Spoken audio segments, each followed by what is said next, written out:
আজকের ভিডিওটা আবারও শুরু করলাম আমাদের সাপেকাঠির স্টেশন থেকে। আর আজ আমাদের জার্নি হলো সাপেকাঠি থেকে মরিয়ানি। তো hello everyone, good evening. Flavour of life চ্যানেলের আরেকটা নতুন ভিডিওতে তোমাদের স্বাগত। তো কেমন আছো তোমরা সবাই? আশা করছি সবাই ভালো আছো, আর আমিও ভালো আছি। তো বড়োদেরকে প্রণাম আর ছোটোদেরকে অনেক অনেক ভালোবাসা জানিয়ে আমি আমার আজকের ভিডিওটা স্টার্ট করলাম। তো সঙ্গে থাকো আর দেখতে থাকো ভিডিওটা। আশা করি ভিডিওটা তোমাদের ভালো লাগবে। তো দেখো, ট্রেন এসে পড়েছে। আমরা যাচ্ছি বাড়ি থেকে কিছু একটা কাজ করানোর জন্য এক জায়গায়। ছেলেদেরকে পৈতে দিতে গিয়েছিলাম। তোমরা সবাই জানো, আমি বলেছি সবাইকে যে আমার ছেলেদের পৈতে হয়েছে। তো ছেলেদের পৈতে দেওয়ার জন্য আমি আগের দিন বিকালে ট্রেনে গেলাম মাসির বাড়ি মরিয়ানি। ওখান থেকে দেখো আমরা পরদিন সকালে ওখান থেকে স্নান টান করে রেডি হয়ে বেরিয়ে পড়লাম যেই জায়গায় পৈতে হবে ওই জায়গার উদ্দেশ্যে, মানে আমাদের যে আশ্রমে পৈতেটা হবে ওই আশ্রমের উদ্দেশ্যে সকাল সকাল বেরিয়ে পড়লাম সবাই মিলে, মানে মা, মাসি, আমি, আমরা চারজন আর কি। আমরা চারজন, মা আর মাসি, আমরা সবাই বেরিয়ে পড়লাম আশ্রমের উদ্দেশ্যে। তো একটু একটু ভিডিও ক্লিপ নিয়েছি, সবাই সব মিলিয়ে সবটা একসাথে মিলিয়ে দিয়ে দিলাম পৈতের একটা ভিডিও। যেহেতু পৈতেটা বাড়িতে করলে তো অনেক একটা সপ্তাহ 10 দিনের একটা অনুষ্ঠান, কিন্তু যেহেতু আমরা মন্দিরে করেছি তাই আমাদের এই অনুষ্ঠানটা 2 দিনেই শেষ। তো আমরা আজকে যাচ্ছি, কালকে হবে পৈতেটা, আর তারপরে হয়তো কালকেই আমরা আবার বাড়ি ফিরে যাব বা পরশু দিন বাড়ি ফিরবো, এমনটা হবে। তো জানি না কি হবে কি না, মন্দিরে যাওয়ার পরেই সব কিছু জানবো। তো যেতে যেতে একটু রাস্তাটা তোমাদের সাথে শেয়ার করলাম। আর এই যে দেখো, আমরা পৌঁছে গেছি আমাদের গন্তব্য, যেখানে আসার উদ্দেশ্যে আমরা বেরিয়েছিলাম, মানে আমাদের কোকিলামুখ আশ্রম। আর আশ্রমটাতে ঢোকার সময় দেখো দৃশ্যটা দূর থেকে, আশ্রমটায় যে আমরা ঢুকছি এতটাই সুন্দর লাগছিল দেখতে, তাই এই আশ্রমে ঢোকার এন্ট্রিটা আমি পুরোটাই রাখলাম। খুব ভালো লাগছিল দেখতে, দূর থেকে গাড়ি করে আসছি আর আশ্রমটা খুবই সুন্দর। তো আসার সাথে সাথেই কিন্তু আমাদের কাজকর্ম এখানে শুরু হয়ে গেছে। আর আশ্রমটা দেখো একদম ব্রহ্মপুত্র নদীর পাড়ে, খুব সুন্দর জায়গাটা, খুবই সুন্দর দৃশ্যটা, মানে ওখানে গেলে না এতটাই যে শান্তি। আর আশ্রমটার নামও হলো শান্তি আশ্রম, জানো তো। আর খুবই শান্তির জায়গা, মানে গেলে আর আসতে ইচ্ছে করে না, কিন্তু কি করব, গেলে তো আসতেই হবে। তো দেখো এসে আগে নদীতে এসে একটু ব্রহ্মপুত্রের জল ছিটিয়ে নিলাম মাথায়, তারপরে একটু দাঁড়িয়ে নদীটাকে দেখছি। এখন হয়ে যাবে আমার ছেলেদের চূড়াকরণ। তো এখানে নদীর পাড়েই চুল কাটা হচ্ছে, আর এটা হলো আগের দিন হচ্ছে চূড়াকরণ, পৈতেটা হবে পরের দিন। তো এসেই আমাদের কাজ শুরু হয়ে গেল, বললাম না। আসার পর আর আস্তে আস্তে হয়তো একটু লেটেই হয়ে গেছে আমাদের, সকালে 8টার ভিতরে আমাদেরকে আসতে বলেছিল। তো আমাদের আশ্রমে পৌঁছতে 8:30 বেজে গেছিলো। তো আসার সাথে সাথে স্বামীজিরা বললো যে এখানে আর এখন কথা বলার সময় নেই, তোমরা সোজা আগে চলে যাও নদীর পাড়ে, যেহেতু ওখানে নাই কাজ করছে, নাপিত কাজ করছে, আর যদি নাপিত চলে যায় তবে আর হবে না চূড়াকরণটা। তো হয়ে গেল আমার ছেলেদের চূড়াকরণ। তারপরে দেখো নদীতে ওদেরকে স্নান করানো হচ্ছে। তো ওদের বাবা নেমেছে একটু জলে স্নান করানোর জন্য, যেহেতু দুজনেই নদীতে নেমে স্নান করতে ভয় পাচ্ছে, আর নদীতে নামাতেও ভয় লাগে বাচ্চাদেরকে, না, ব্রহ্মপুত্র নদী বলে কথা, আর ব্রহ্মপুত্র নদীর কিন্তু অনেক স্রোত, তাই বাবা নিয়ে নেমেছে ওদেরকে আর স্নান করিয়ে দিচ্ছে। আর খুব ঠান্ডা জল, ওদের খুব ঠান্ডা লাগছিল স্নান করতে, কিন্তু উপায় তো নেই, কী করবো, চুল কাটার পর তো নদীতেই স্নান করতে হবে। তারপর নদীতে স্নান করে দেখো চলে এলাম আমরা আবার আশ্রমে। এখানে হচ্ছে ঠাকুরের নাম গান, যেহেতু এখানে অক্ষয় তৃতীয়া থেকে এই আশ্রমে পুরো উৎসব চলে, এখানে 4 দিন পুরো উৎসব চলে। অক্ষয় তৃতীয়ার আগের দিন থেকে শুরু হয়, তারপর একদম পৈতের অবধি এই অনুষ্ঠানটা চলে। প্রতি বছরই বৈশাখ মাসের অক্ষয় তৃতীয়ার একদিন পরেই এখানে এই পৈতের অনুষ্ঠানটা করা হয়। যদি কেউ আমার এই ভিডিও থেকে যদি কেউ জেনে এই মন্দিরে পৈতের জন্য যেতে চাও তবে যেতে পারো। আমি ডিসক্রিপশনে এই মন্দিরের পুরো বিবরণটা আর এই মন্দিরের পুরো অ্যাড্রেসটা আমি দিয়ে দেব। এই আশ্রমের খুবই সুন্দর, আশ্রমটা গেলে বুঝতে পারবে, খুবই শান্তির জায়গা। গিয়ে একবার এমনিও যে কোনো মন্দিরে আশ্রমে গেলে খুব ভালোই লাগে, খুব শান্তির পরিবেশ। আর উপর থেকে দেখো, মন্দিরের উপর থেকে একদম চারিদিকে দৃশ্যটা কতই না সুন্দর। এটা হলো পরের দিনের সকাল থেকে আবার ভিডিওটা স্টার্ট করলাম। বেশি একটা ভিডিও করতে পারিনি, ওখানে যেহেতু একটা কাজের জন্য গেছি আর কাজ ছিল, আর ভিডিও করারও মানুষ ছিল না। আমার যে মেইন যে ভিডিও আমার সবসময় করে দেয় তারই তো পইতে হচ্ছে, তো আমার ভিডিওটা করবে কে? তাই আমি যতটুকু পেরেছি ছোট ছোট করে ক্লিপ নিয়েছি। এটা পরদিন দেখো,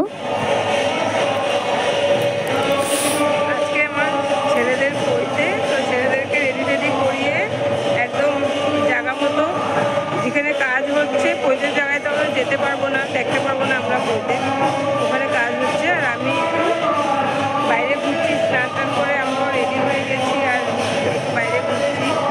আর তোমাদেরকে এখানে মন্দিরের উপর থেকে চারিদিকের দৃশ্যটা কেমন ওটা একটু তোমাদের সাথে শেয়ার করবো। এই জন্য আমার মা এসেছে নাতিনের বইতে। বিশেষ করে আমি কাউকেই ডাকিনি, কেউ আসেনি, মা এসেছে আর আমার এক মাসি এসেছে, আর কেউ না।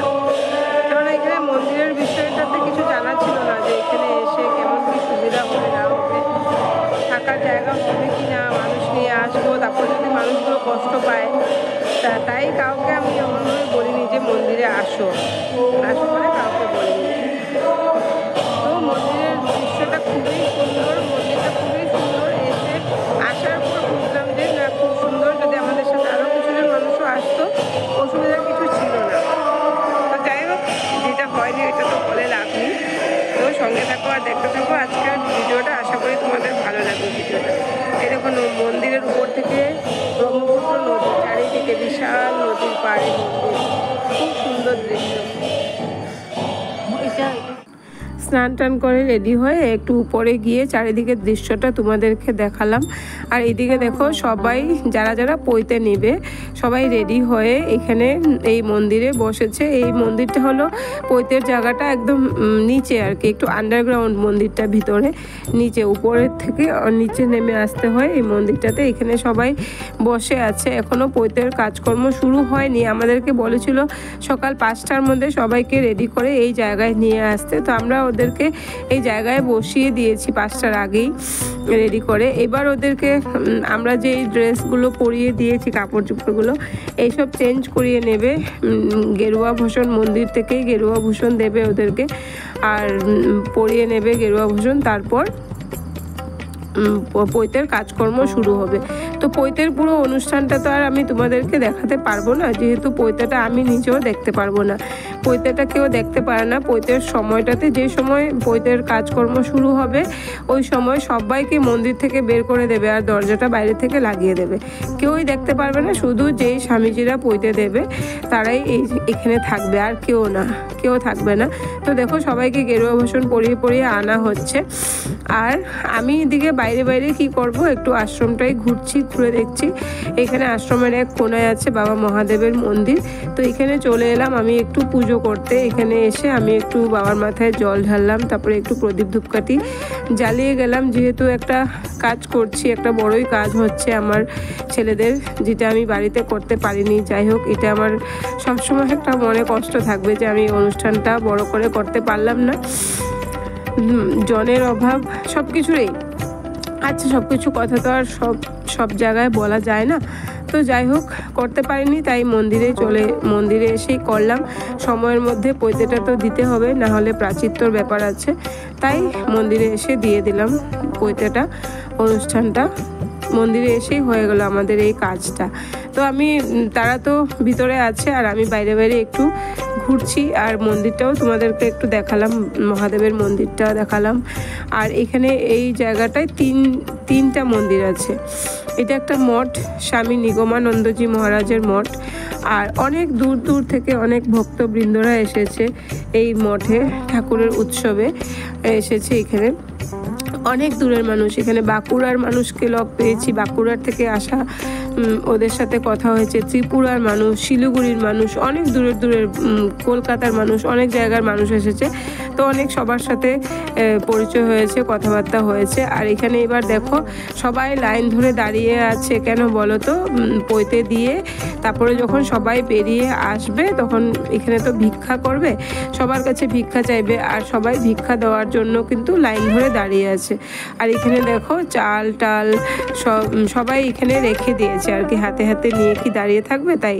তো এবার হয়ে গেল পৈতে দেওয়াটা, মানে পৈতে দিয়ে বেরিয়ে এসেছে, তারপর আবার বিকে করবে, দণ্ড বিসর্জন হবে, তারপর আবার চলে যাবে ভিতরে, আবার মন্দিরের ভিতরে যজ্ঞ হোম টোম এসব হবে। তো কাজটা তো অনেক দেরি, মানে শেষ হতে অনেক দেরি আছে। তো এবার পৈতেটা হলো আর কি, পৈতে দেওয়া হলো। তো পৈতে দিয়ে বেরিয়ে আগে শিব মন্দিরে এসে প্রণাম করিয়ে নিল সবাইকে দিয়ে। এবার করা হবে, এবার করবে ভিক্ষে। সবার ঝোলি দেখো, সবাই ভিক্ষের ঝোলি নিয়ে, ঝোলি সবার এখন খালি। তো এখন সবাই ভিক্ষে করবে। আবার এই শিব মন্দিরে প্রণাম করলো, তারপর স্বামীজির মন্দির মঠে যাবে প্রণাম করতে। আর এই যে দেখো আমার দুজন, মধ্যখানে দেখা যাচ্ছে না আমার ছোট শ্রীমানের তো ধুতি খুলে গেছে, কি একাকার অবস্থা। এদিকে ধুতি ধরবে না ভিক্ষার ঝোলি ধরবে, ও এই যে দেখো ওর ধুতি খুলে যাচ্ছে, ও ধুতি ধরছে এক হাত দিয়ে, এক হাতে লাঠি ধরতে হচ্ছে, দণ্ড ধরতে রাখছে, ওর খুব কষ্ট হচ্ছিল। আমার ওকে দেখে যে খুব আদর মায়া লাগছিল যে ওর কি কষ্ট হচ্ছে, ধুতি খুলে যাচ্ছে, বারবার ওর ধুতিটাই খুলে যাচ্ছে। তো এখানে দেখো এবার এই দৃশ্যটা কিন্তু খুব মানে কষ্ট লাগে ওই সময়টা। এখন আমি ভয়েস দিচ্ছি, তো ওই সময়টাতে কিন্তু চোখের জল বেরোচ্ছিল যে আমি এইভাবে দেখছি ওদেরকে। তো যাই হোক, ভিক্ষে নেওয়া হয়ে গেল, তারপরে এসেছে নদীতে সবার দণ্ড বিসর্জন করতে। এই দণ্ডটা যদি বাড়িতে করা হতো না, তবে এই দণ্ড বিসর্জনটা 4 দিনের দিন হতো। যেহেতু এটা মন্দিরে হচ্ছে তাই সাথে সাথেই হয়ে যাচ্ছে, সাথে সাথে ভিক্ষে করেই আগে মন্দির নিয়ে এলো ব্রহ্মপুত্রতে, দণ্ড বিসর্জন করে তারপরে গিয়ে হোম টোম হবে। আর যদি বাড়িতে হতো এই অনুষ্ঠানটা, তবে পৈতের দিন পৈতে হতো, ওই দিনে হোম টোম সব হতো। তারপর 3 দিন ওদেরকে ঘরের ভিতরে থাকতে হতো, কেউ দেখতে পারবে না। ওরা 3 দিন থাকবে, 3 দিন অভিষন্ন করবে। 4 দিনের দিন যখন ওরা ঘর থেকে বেরোবে তারপর দণ্ড বিসর্জন করবে, আর ওই দিনকাই ব্রাহ্মণ ভোজন হবে, তারপর পার্টি হবে, এমনটা হয় আর কি। তো যেহেতু মন্দিরে হয়েছে তাই আমাদের সব কিছু একদিনেই হয়ে গেছে, মানে 4 দিনের নিয়মটা একদিনেই হয়ে গেছে। তো এবার দণ্ড বিসর্জন করে যাদের যাদের পৈতে হয়েছে সবাইকে সূর্য অর্ঘ্য দেওয়াচ্ছে, সূর্য প্রণাম করাচ্ছে। আর আমার ছোট শ্রীমান মন্ত্র সাথে সাথে বলতে পারছিল না, তাই ওকে আমি মন্ত্রটা বলে দিচ্ছিলাম। সর্বপাপগ্ন প্রণত হস্মি দিবাকরম। হ্যাঁ, এখন জলটা ঢেলে দাও আর সূর্য প্রণাম করো উপর থেকে। আংটিটা ছেড়ে দাও। হ্যাঁ, এখন প্রণাম করো সূর্য ঠাকুর। তো হয়ে গেল সূর্য প্রণাম করা। আর আমার ছোট সূর্য খুঁজে পাচ্ছিল না, সূর্য ঠাকুর খুঁজে পাচ্ছিল না, সূর্য কই জিজ্ঞাসা করছে। তো যাই হোক, সূর্য প্রণাম হলো। ছোট থাকতে পৈতেটা দিলে একটু কষ্ট হয়, ওদের কষ্ট হয় ঠিকই, কিন্তু ভালো ছোট থাকতে দিয়ে দিলেই ভালো। আমার ছোট ছেলের একদম 9 বছরেই পৈতে হয়ে গেল। তো এবার পৈতে দেওয়ার পর আবার ওই জায়গায় ওরা এসেছে, এখানে আবার নিয়ম নীতি হবে, হোম হবে, তারপর ওদেরকে ছাড়বে এখান থেকে। আচ্ছা, তো হয়ে গেল আমাদের পৈতের অনুষ্ঠানটা। আর মন্দিরে হয়েছে সত্যিই 4 দিনের অনুষ্ঠানটা একদিনেই হয়ে গেছে, কিন্তু খুব সুন্দর মতোই হয়েছে সব কিছু। তো যাই হোক, পৈতের এই ভিডিওটা আমি এখানেই এতটুকুই ভিডিওটা শেষ করলাম। আর লাস্টে আবার পৈতে শেষ হওয়ার পর একদম গেলাম একটু নদী দর্শন করতে, একটু ব্রহ্মপুত্র দর্শন করতে গেলাম, ব্রহ্মপুত্র নদকে একটু দর্শন করতে গেলাম। গিয়ে তারপর ওখান থেকে একটু জলে ভেবেছিলাম ফেরি চড়বো, কিন্তু ওইটা আর হলো না, ফেরি ছিল না ওই সময়টাতে। তো ঘুরে তারপর চলে এলাম। এবার বাড়ি যাওয়ার পালা, এবার আমরা বাড়ি চলে যাচ্ছি। তো আবার মঠটাকে যেতে যেতে তোমাদেরকে একটু দেখিয়ে দিলাম মঠটা। চলে যাচ্ছি মন্দির থেকে, যে কাজে এসেছিলাম সেই কাজ শেষ, সুসম্পন্ন হলো।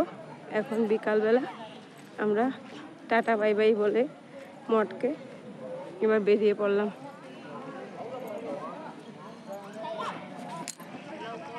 এবার আমাদের গন্তব্য হলো মাসির বাড়ি। তো এবার আমাদের গন্তব্য হলো আমার মাসির বাড়ি, আর আমাদেরকে নিতে এসেছে মন্দির থেকে আমার বোনের বর আমাদেরকে নিতে এসেছে মন্দির থেকে। তো কেমন লাগলো ভিডিওটা কমেন্ট করে অবশ্যই বলবে। ভিডিওটা ভালো লাগলে একটা লাইক করে দিও, কমেন্ট করে দিও আর শেয়ার করে দিও, আর আমার চ্যানেলটাকে সাবস্ক্রাইব করে আমার পাশে থেকো। তো সবাই ভালো থেকো, সুস্থ থেকো, দেখা হবে পরবর্তী আর একটা নতুন ভিডিওর সাথে। প্লিজ সবাই ভিডিওটা ফুল ভিডিও ওয়াচ করার চেষ্টা করো। টাটা।